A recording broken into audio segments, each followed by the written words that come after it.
Myron. Cole awoke each dawn to a town that seemed to sigh. Greyhaven was once a vibrant crescent of whitewashed cottages wrapped around a seawall, but the fish had grown scarce, the summer tourists thinner, and the salt air had begun to taste of surrender. Window shutters sagged like tired eyelids, and even the gulls wheeled in languid arcs as though conserving hope. For Myron the hush was heavier still. She had buried her husband Jonah 2 winters ago after his trawler failed to beat a sudden squall back to harbor. Since then, the bakery they had run together, Cole and Son, the square wooden sign insisted, though there was no sun, drifted along on momentum and habit. She opened the doors because she could not imagine doing otherwise. She kneaded dough like a penitent, her sleeves dusted white, measuring days in batches rather than hours. But customers had dwindled to a handful of pensioners and the school children who still believed sugared buns a form of magic. When she locked up at night, the street looked as hollow as her own house.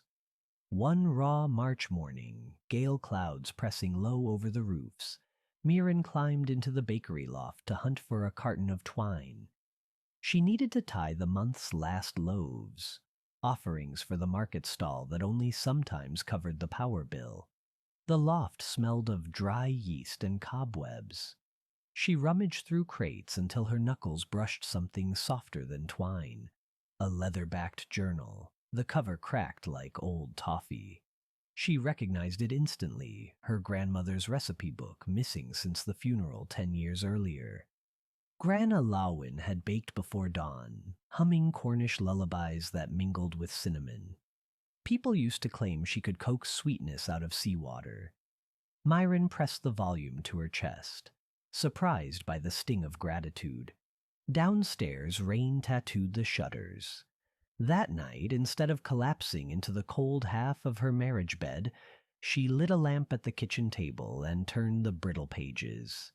Between standard notes on rye ratios and festival pastries, a single sheet gleamed with fresh ink as though waiting for discovery, sunlit loaf. For days when the world forgets its colors, a slice will summon the brightest memory your heart has stored. Share freely. The ingredient list was brief: bread flour, sea salt, harvested at first light, honey from hives that face the dawn, 2 fistfuls of calendula petals dried until they fold like summer, and a starter nurtured for 7 days beside an open window. Nothing mystical, except perhaps the timing. Yet Myron could hear her grandmother's voice. If you bake it only when you need it, you'll never get the proportions wrong. She traced the instructions until the lamplight blurred. Then she fetched her coat.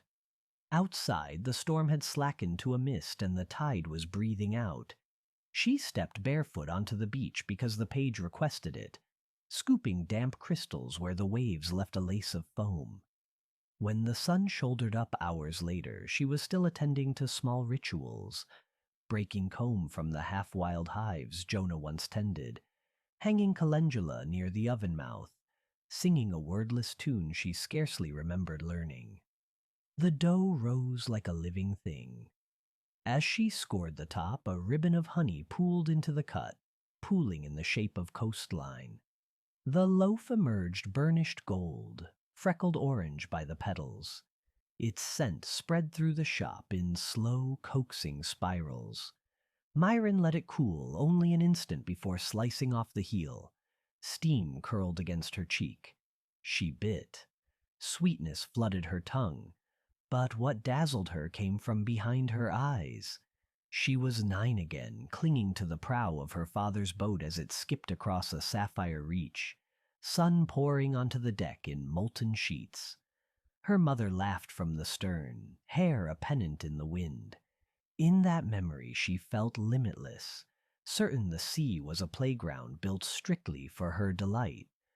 When the vision ebbed, tears glittered on the countertop. She laughed aloud, unsteady but buoyant, as though some muscle she had not used since Jonah's death flexed at last. She wrapped half the loaf in brown paper and crossed the lane to Mrs. Farley's grocery. Mrs. Farley, arthritic and perpetually frowning, agreed to taste a novelty sample, though no one can afford novelties these days. She set her glasses aside, chewed carefully, then froze. Moisture filled her clouded eyes. "I'm dancing," she whispered. "Lord, I haven't danced since 1964. Michael spun me under the fairy lights. My feet hardly touched." She broke off, blinking at Myron as if seeing her anew, and finished the slice in 2 eager bites. News leapt through Greyhaven faster than any tide. By noon, locals filed past the bakery window, hats in hand, seeking the loaf that brought back the good. Mirren offered slivers first, unsure whether a second taste would hold the same charge. Each time it did. Rory Doyle, shell-shocked from a decade in and out of oil rigs, remembered the birth of his daughter and left grinning ear to ear. Captain Ames, who had not unfurled his nets in months, tasted and muttered, "Catching's in the waiting," before marching off toward the boatyard. Within a week, Cole and Son bustled like the old days, though the queue looked different.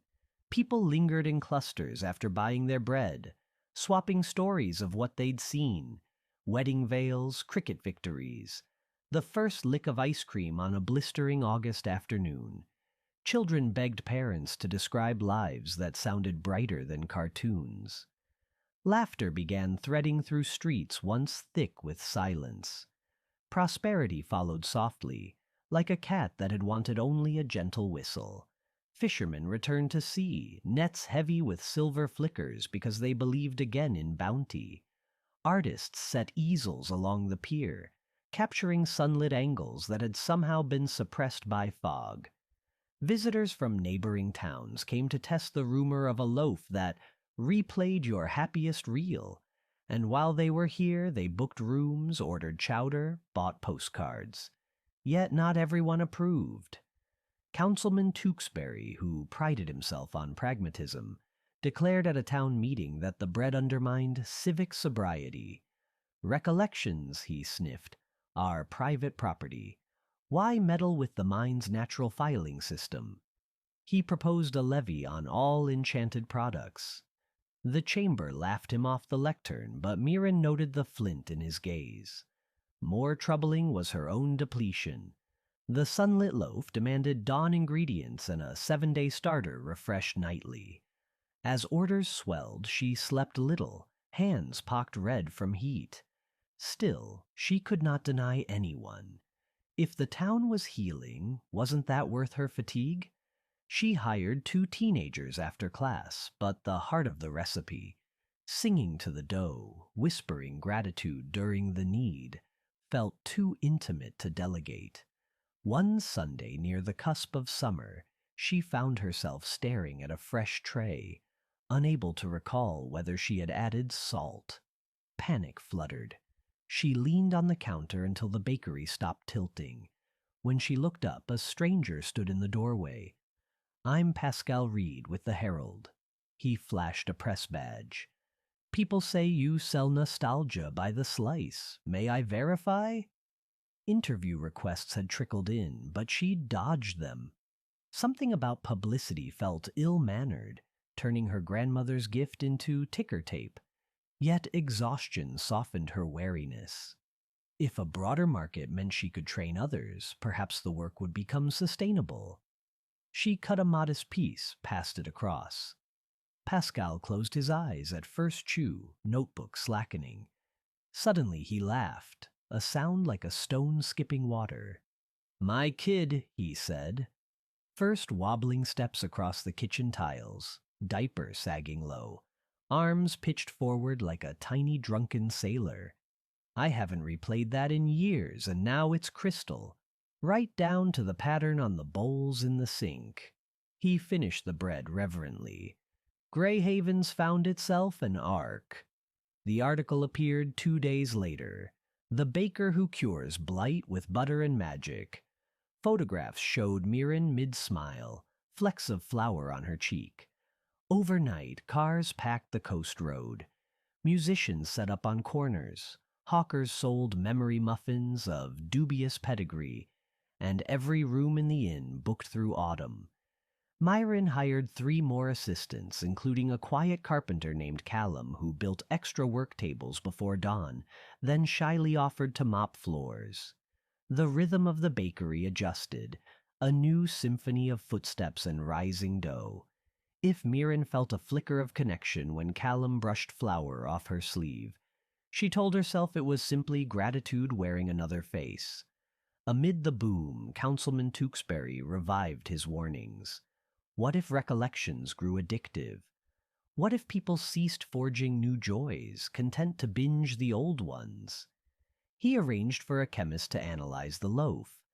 The report found no narcotics, no hallucinogens, only unusually high pollen complexity, and short-chain saccharides conducive to serotonin production. Faced with citizens who now whistled on commute, Tewksbury's campaign fizzled. But his words haunted Mirren in hushed moments. Was she chaining the town to yesterday? She tested the question on Mrs. Farley one evening while wiping tables. The grocer shook her head. Memories aren't anchors, love. They're sails. You've simply reminded us we have them. Then she bent and kissed Myron's flowery temple. Summer peaked. The council organized the first festival of bright tides, equal parts harvest fair and gratitude parade. A banner strung across the quay read, "Thanks to the bakery that fed our hearts." Lanterns shaped like golden loaves bobbed overhead. Myron promised a monumental batch, 1 slice for every villager at sundown. But destiny has a taste for contrast. On the morning of the festival, skies blackened without warning. Weather buoys predicted a storm of rare violence, wind gusts that could peel siding from houses. Evacuation seemed impossible. The coast road was clogged with festival deliveries. The mayor convened an emergency council. Fear seeped through telephone wires and shutters rattled like bones. Myron, after nights of scrambling, had enough dough risen for 500 loaves. Cancellation would waste the starter, 7 weeks of nurturing, and strand visitors. An idea, wild but inexorable, took root. Bake anyway. Let the scent be a lighthouse. If people must huddle, let them huddle with hope, she told her staff. Only Callum hesitated. If the power cuts? We'll use the wood oven Gran built, Myron replied. It's never failed.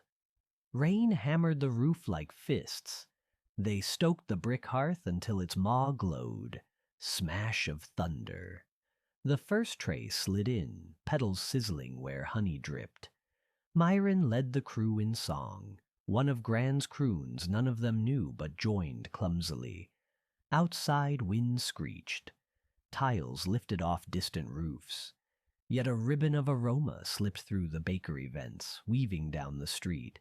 Sun-warm honey, meadow petals, the murmur of safe mornings. People smelled it through boarded windows and followed as if following tide music. They entered soaked, eyes wide. Myron placed slices into trembling hands. Captain Ames stood near the stove, chewing slowly. Then he straightened. "That gale in '83, he said, voice calm. "We took her broadside but pulled through, because we stayed coordinated." He strode out, calling for volunteers to lash boats. Mrs. Farley recalled the city blackout where neighbors shared candles for the first time. She began distributing torches and matches. Rory Doyle remembered the rig muster drills and organized a sandbag line against the seawall's lower gap. 1 loaf at a time, the bakery broadcast valor. People emerged from trance not to sit but to act. They patched windows, ferried the elderly to the church hall, secured ropes across rooftops. Storm and memory danced until dawn. When the last gust finally yielded, Greyhaven was bruised but standing. Not a single life lost. Debris-littered streets, yet laughter pealed from work crews who discovered they enjoyed the rebuild. On the quay, soaked wood gave off steam as sun broke through. Mirren sank onto a crate, muscles quivering. Callum knelt beside her, splinters in his palms. "You saved them," he said. "Gran did," she whispered. He caught her hands. "Maybe so, but you're the one still here." For the first time since Jonah's death, Mirren felt the truth of that sentence rather than the ache of it. She looked past Callum to the shoreline, where waves ruffled with playful whitecaps. She remembered the memory the loaf had shown her weeks earlier. 9-year-old Myron, fearless at the bow, and realized a sequel was possible. The sea had stolen much, but it still offered horizon. By late September, Greyhaven no longer seemed a town hurried from color to gray. Fresh paint gleamed on sills. Kids raced kites shaped like loaves and fish. Tewksbury ran for council again on a platform of practical optimism, which everyone found hilarious. Tourists arrived not merely for the miracle bread, but to witness a community that glowed from inside, a lantern village. Myron scaled production back to a manageable cadence, sunlit loaves on Fridays only, to carry you through the weekend, she told patrons. On other days, the bakery turned out ordinary fare, crusty baguettes, sea salt brownies, oat biscuits. And yet even those bore a hint of something extra, as though the fire itself had learned sweetness. Early one morning, she stepped onto the beach with a basket of leftovers for the gulls. Dawn painted molten paths on the water. Callum waited by the tide line, wooden coffee mug in hand. "Thought you might need company," he said. They walked until cottages blurred behind them. She told him the story of finding the journal, the way grief had felt like living in parentheses. He listened without interruption, then offered a small box. Inside lay a carved bread lame with a handle shaped like a rising sun. "It's beautiful," she breathed. "We carve what we want to remember," he replied. Wind lifted her hair. She thought of Jonah, how he would have approved of feeding the village hope, and of Gran, who believed recipes were letters to the future. Myron closed the box and slipped her fingers through Callum's free hand. The warmth surprised her, but she did not pull away. Behind them, bakery chimneys exhaled soft plumes. Ahead, the sea stretched, shimmering, as if someone had poured honey across the horizon. Myron inhaled, tasting salt and distant sweetness, and felt at last the promise of more memories yet to be made.